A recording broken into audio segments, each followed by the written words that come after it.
Welcome to Moral Side of the News. We're glad you're alongside this weekend. I'm John Blim with the WHAS Crusade for Children.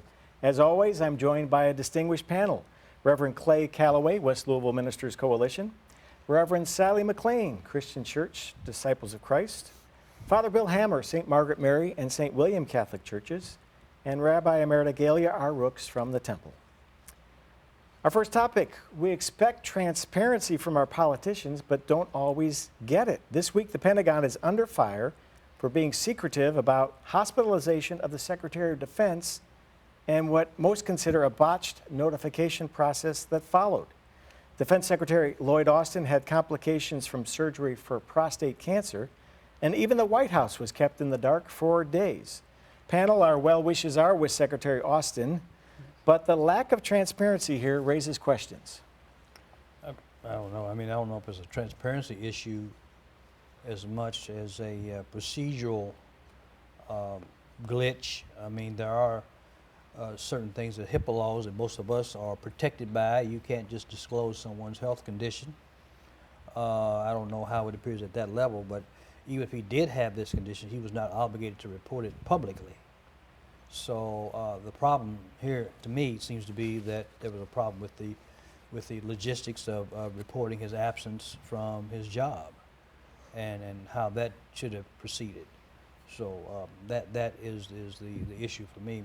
I recall that Woodrow Wilson, those who are historians, he famously had a stroke in his second term. And no one knew just how bad off he was.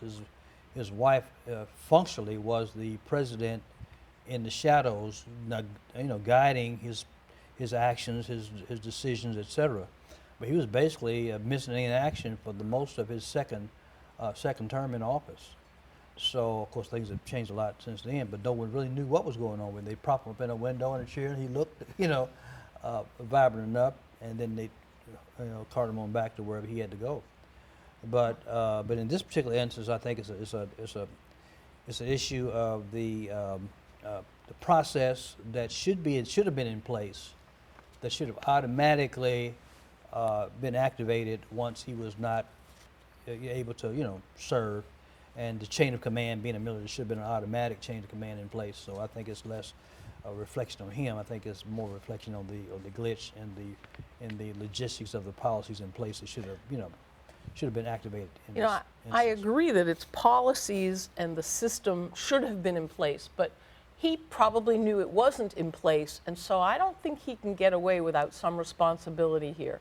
And I'm a very strong advocate of HIPAA, and public knowing what was wrong is one thing, but certainly the president and the someone... Cabinet, maybe? Yeah, well, I don't even know about the whole cabinet, the Pentagon, there needs, obviously, and I think that President Biden's going to make very sure that this does go through, a system of, we know what happens if the president is incapacitated, boom, boom, boom, boom, right down the line. And I think for all our high-ranking officials, we have to have that same system. But that it seems like literally no one knew.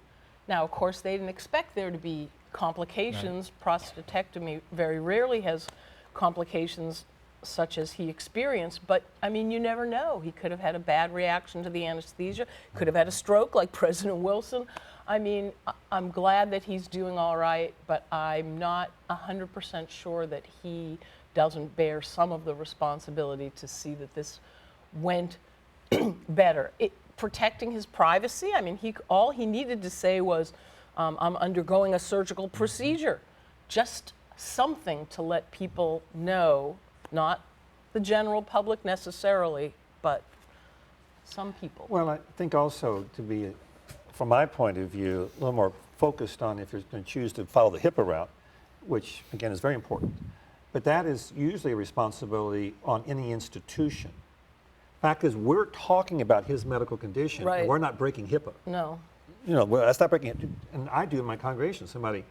If I become aware of it, then I might want to share that information with other people who I would want to pray for that person, or that person may want that person prayed for. It's the institution that's bound not to release that kind of information. So the hospital can't do that. I don't know if doctors can do that or not, but for me, the more critical issue is that here we have somebody who's an extremely important role in, again, there's wars going on in the world around us. Especially and our during this military is time. actively involved in many missions related to that. And to have the person who would be a person who would be checking off or reviewing or okaying some military logistics to be incapacitated without a piece of, I mean, I can see something coming up that the president might have to make a phone call. Say, hey, we just got this news. What do you think? What do you mean you're not available? I mean, what's going on in the Red Sea right now Well, with that's naval troops throughout the world, yeah. but there particularly. Yeah. And so the lack of breaking down in chain of command, and most of us have that in place in our congregations. You know, if I wake up in the morning and I can't do Sunday morning service, then there is a procedure. Who do I call? What do I do? You know, it's in place, and most families, have that in a situation. You know, if a kid wakes up from school, who's going to take care of that kid today? Can't go to school. I mean, so I don't think we're asking anything more of government than what we try to do in our real day-to-day lives. Well, especially the commander-in-chief not to know. Yes. Well, I think of it as what is the definition of public servant? Yeah. And if he is a public servant, to whom is he accountable? And to some extent, he's accountable to all of us because our protection is primary for what his position is. So I agree that there should be some sort of chain of command. It is a sensitive topic for him, his condition. Sure.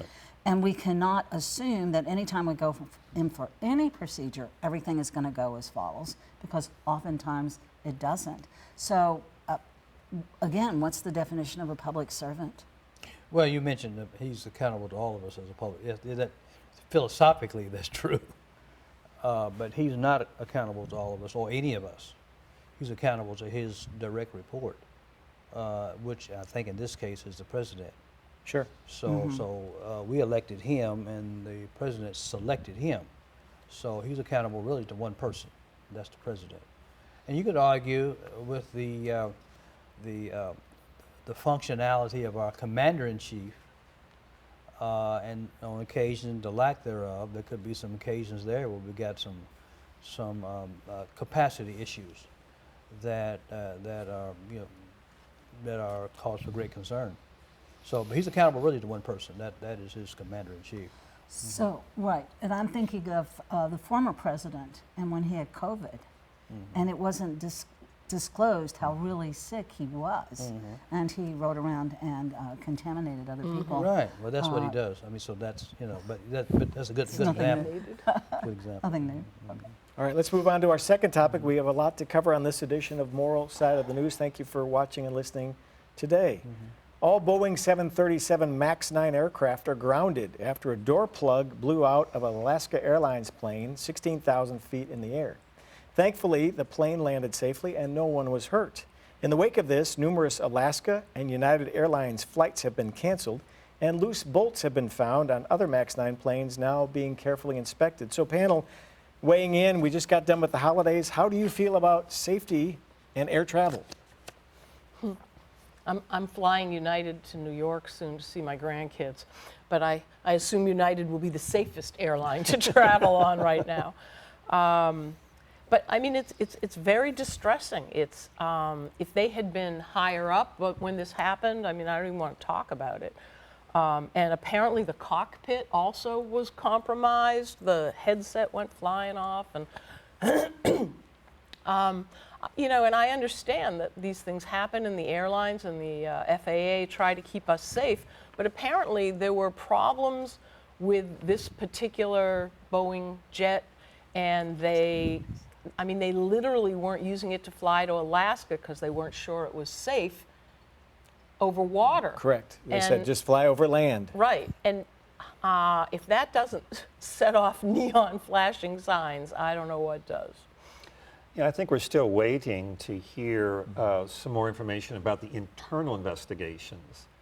But I thought I recently read something in that the fact that the company's now admitting there were some mistakes made in the process, in their processes. And again, I've always trusted planes. We fly pretty regularly internationally as well as, nationally and somewhat, taking sometimes hops here or there, whatever it may be. And I've always thought, planes were exceedingly safe because of the almost redundancy they have in their checklist and all that. But this is something that, again, they need to explain how this could happen. And then one thing is isolated. But the fact is it's not isolated.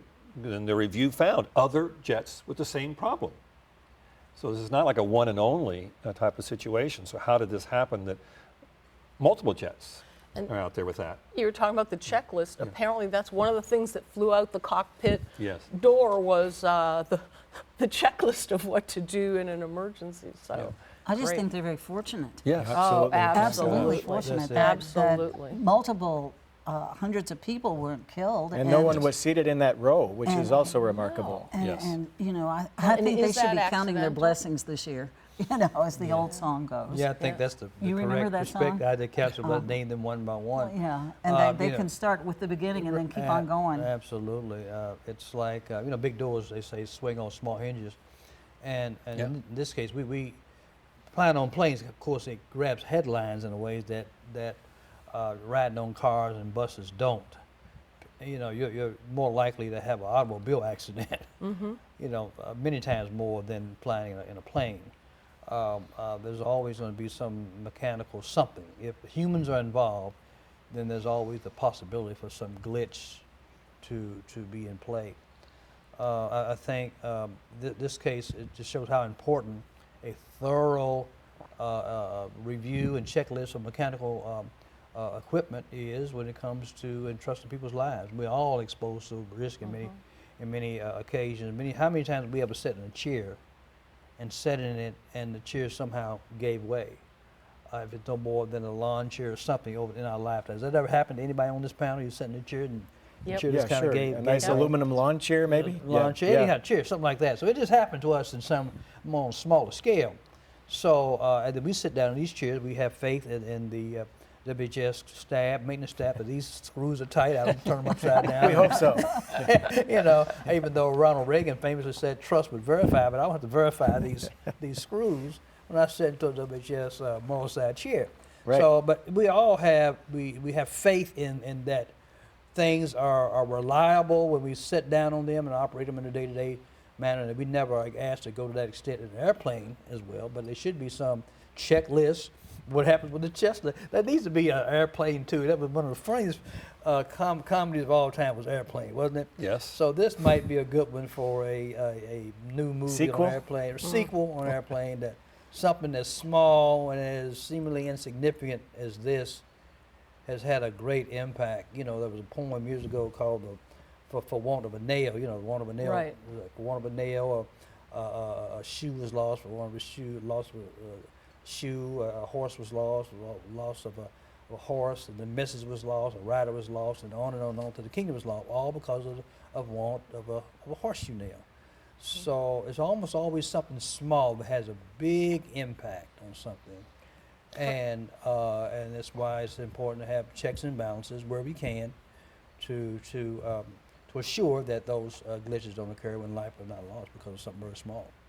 Well, we do have, we all have experiences of recalls. I mean, sometimes in some of my automobiles I've owned, I've had a recall to check on something like that. Food products get recalled. There's a lot of things that happen that you find out almost in a sense after the fact. Some of these recalls happen because somebody's gotten sick or somebody's gotten hurt. That this particular product is not working the way it was supposed to be working. But most of those, you're on the ground or you're falling on the ground as opposed to being that high up in the air. And that certainly sets this some ways apart from some of the other situations. But yeah, I will be very much looking to how the process that I'm sure there is in place to examine doors and their construction, the process in place to examine the wings and their construction, the process to examine the windows and their construction, and how this particular issue, again, is applied, has popped up in multiple now situations, and not just this one. What bothers me is, air travel is so safe compared to car travel, but so incredibly dangerous. And that's why we have a federal agency Yeah. to follow and be in charge of that and make sure everyone is towing the line, so to speak. And I can't help but wonder if the FAA knew something. Didn't Alaska Airlines have to explain why they weren't, why certain routes, how, and is it a coincidence or a blessed coincidence that no one was sitting in that row, or was that, Predetermined? I don't know. I think that the FAA needs to really look at itself as well as. Well, it made me think about, speaking of, getting off subject maybe, but 911 was aviation related. Sure. Okay, and it exposed the small openings that was available for someone who wanted to do harm and evil, that took advantage of a small glitch in the procedure that allowed people with box cutter knives to get on a plane, but something as small as that was able to basically be the weapon of choice involving airplanes. Now, of course, they've tightened up since then, but it was amazing that that 911 was all brought about through some aviation-related processes, training that allowed these evildoers to get training in a way that they were able to, and on and on and on. So, and some argue that it was called some loophole they were able to take advantage of in the aviation process, training, et cetera, et cetera. So there's always going to be that. I think it's not until something bad happens that we realize that we need to do better to prevent it from happening again. It was encouraging in this Alaska Airlines flight to see that the system worked. We saw a flight attendant wearing oxygen, addressing Right. everyone. The oxygen mask popped down did like fall we down. hear so much about. Right. Meanwhile, there's this gaping hole in the plane, but they landed safely. So Good. Godspeed to them, and we'll see what the outcome of this investigation brings. On to our third topic on this edition of Moral Side of the News. The events of January 6, 2021 continue to make headlines, this time in the Kentucky State Senate, where a Republican resolution suggests many citizens were, quote, wrongfully detained for exercising their constitutional rights, end of quote. Republican State Senator Lindsay Titchener of Smithfield introduced this measure. So panel, let's hear your thoughts about this resolution in the Kentucky State Senate. It's scary. Let's start there. It's really scary. And I think that, most of us watch 1/6 unfold in real time. And for her to say that, and how many arrests have been made? Over 1,200 arrests have been made already. So I think my concern is, will the judicial system hold? Will people have enough respect for the judicial system and the process, here we go again, of the judicial system to guarantee our Constitution? Will people respect that?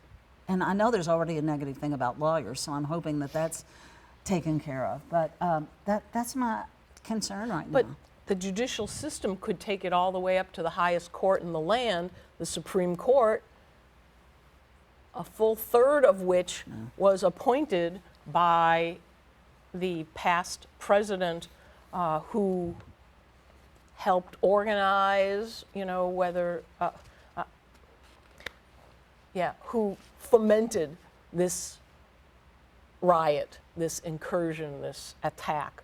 And I would say to someone who says, but some of the people, some people have already been convicted, have already pled guilty of what they were doing. We know that this was an armed rebellion. And maybe there were people around who just kind of got caught up in it. But if you're in a jewelry store that's being robbed, you don't start pocketing jewelry. You lie on the floor, you run away or something. If you were there and you stayed there, then you're part of it. Well, it's another episode of ridiculous activity of legislators in Frankfurt. This is utterly ridiculous. It has no real redeeming value connected to it. The fact that it was proposed and taken seriously by others who agreed Yeah, that's what's scary. really just reveals just where we are in this state politics, and it's taking place across the country as well. So it's a part of this revisionist history that that prevails in Kentucky in particular. We still have a monument, and I've talked to you offline about this. It's a monument for Jefferson Davis in Todd County, Kentucky. Here, this man was a moral monster in every sense of the word. We have a monument, a 371-foot obelisk in State Park. How many stories high did you say that would be? 370 feet high. Yeah, but how many you said to me? That'd be 'cause about 35 feet, 35 stories. It's one of the largest 35 monuments in stories? America. Okay, there you go. It's a replica of the Washington Monument. It's in Todd County, right outside of Hopkinsville. So we have a monumentous moral monster who would make Hitler look like a Cub Scout compared to his moral impact. And so we still celebrate this monster in Kentucky. It made it a state park. So the fact that we have this kind of recurring ridiculous resolutions presented in state politics, it just reveals, in my opinion, where we are politically, and that the only way you can respond to, you can't reason with this kind of reasoning because it's unreasonable. It makes no sense whatsoever for them to take the time to propose something like this in session and get those who agree to sign on with it. It just shows where we are in the political arena in the state of Kentucky. And how much it takes our attention away But from real really issues, important bread and things. butter issues. So it's just a Sorry. waste. I was going to say that's fine. I was just going to say part of my reaction is it's a pattern that's growing as well, is the desire to allude to rewrite history, but it's basically you tell a lie enough times, then people start believing it because it heard must it be so out there much. because it's been said so many times. And part of my understanding of this resolution is that this was a peaceful, nonviolent protest, and that's all these people were doing when they stormed the Capitol, broke in, knocked down people, Defecated on the desk of and Nancy Pelosi. hit and attacked Killed the police officers. Yes, the police got killed. This is a nonviolent. And they were chanting And- to murder Speaker Pelosi And and Pence. Vice yes, President but again, it's a very Pence. nonviolent protest. Right. And on top of that, again, the people, my understanding is, who are being charged and also who have been already convicted. Yep. It's And based confessed. on, and some have confessed, yes, but not all have confessed. No, Just but some have. I think confessed, that's yes. very telling. Yes, but that it's based on actual footage. This is not like secondhand verbal reports. It's pictures, and these people are identified, and there's no denying this is who this person is. So it's not a suspension of the Constitution. It would be a suspension of the Constitution is not to hold people accountable, Thank you. for committing crimes. Now, again, the judicial system is supposed to work itself out. These people are not guilty until they're convicted or how the process plays itself out. But, you arrest somebody for drunk driving. That's not unconstitutional. If you're breaking the law, then you are subject to the law. If you, are robbing somebody, it's not a violation of the Constitution to arrest that person. You're supposed to because they're breaking the law. And that's what I don't understand about this resolution is that, again, this is not just some whimsical, we should just arrest, however many 100,000 people were there. They're arresting people who did break the law by what has been recorded. And they do need to be held accountable, or otherwise the Constitution is suspended. And this is all part of what's going on across America with the upcoming election and just hard to believe. Part of it, I think, is the voices that we listen to. Whose voices are we hearing? If you watch one channel on TV, you get one version. You watch another, you get a different version. So, who has the voice of truth? And the voice of justice. I mean, it justice. comes down to very simple things. I mean, this is utterly ridiculous, but by any reasonable measure. And to bring the Constitution into it, the Constitution is really a pretty simple document. So it's always a matter of trying to revise history, revise what is right and what's wrong, and to spend time and energy and the tax dollars to pay these individuals to engage in this kind of resolution. They think this is a good way to spend their time and taxpayer money. Well, there on are people who ridiculous, do, and pointless that's what's resolutions like Yes. this. Huh? That's what's scary There to are me people is who that do there that. are people who think that this is true. I mean, the There's a lot of people drinking the Kool-Aid. All right, can we finish on a lighter note on this edition of Moral Side of the can News? try. We'll try anyway. A study says Kentuckians apologize an average of 4 times a day, among the highest apology rate anywhere. But the study found that 73% of all Americans say they apologize, but without really meaning it. So panel, I'm sorry, we have to talk about this. But apologies and forgiveness, that's very important, right? And Well, and 3 there's minutes usually left. 2 different things too. Saying you're sorry and being sorry are 2 different things. Yeah. I remember the time when, I like movies. What's Love Got to Do with Ike and Tina? And Ike, it was recording something in the studio, I think, and Tina said, "I'm sorry, Ike." Ike being in whatever he was inebriated on, he said, "Yeah, you're sorry, all right." So he took it into a whole different direction than it was intended. And oftentimes our expressions of sorrow are not always connected to real repentance or change of behavior, just you just saying words to get past the moment so we can keep it moving. Yeah. Jewish law makes a big distinction in terms of true repentance, saying you're sorry and really meaning it, but when presented with the same possible erroneous ways again, that you do not follow the same behavior, and that's what makes the difference. But just saying you're sorry, I mean, that may be a start. If you don't mean it, that's not a start, and if you don't follow up on it. A lot of times we'll say things, though, that we don't necessarily always mean. And we're all, sometimes we teach little kids, say thank you, say thank you. Well, they're not all that grateful at that moment. They may be later in life. I mean, you learn lessons sometimes by doing that. But even, take care. Well, actually, you don't care for that person. You just want them out of your life. There's times when we do say things that the presumed content doesn't match what we're thinking or what we're feeling. That does happen. And so I think it certainly happens sometimes. Yeah, I'm saying I'm sorry because I want to get out of the room. I want to get away from this person, and I got to do that to make them happy. So I'm it's a trying to sad figure thing. out Yeah. what that's got to do with Kentucky. Why Kentucky leads in that sort of thing. We're talking ridiculous. I saw Oh, is that- No, because it's part of the Southern charm. It could I'm be. sorry, and certain jokes come to my mind about how nice, you Southern hospitality is more not- veneer than real right, substance. and not conflict based. It's just keep things smooth and Shallow. Is that what we're saying? Well, at That's not what I times, said. all of us can be. I mean, all of us can be. It's not But hopefully our goal. I try not to be ever that way. But I think even the veneer of civility is important. It's only the first baby step.